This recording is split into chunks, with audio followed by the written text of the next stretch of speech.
విద్యార్థులు, సున్నపు తేటను పాలవలే మార్చే వాయువేదో మీరు చెప్పగలరా?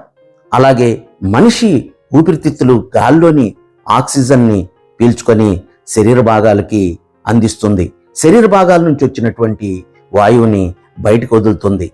దాన్ని పరీక్షించడానికి ఇదిగో చూడండి, సున్నపు తేట. ఈ సున్నపు తేటను బీకర్లోకి మార్చి ఆ వాయువుని పరీక్షిద్దాం.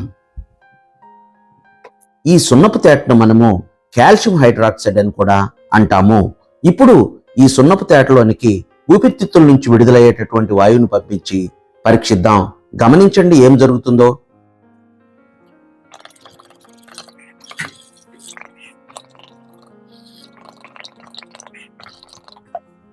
సున్నపు తేటను ఈ వాయువు పాలవలే మార్చింది. అంటే సున్నపు తేటను పాలవలే మార్చిన వాయువేదో చెప్పండి ఇప్పుడు.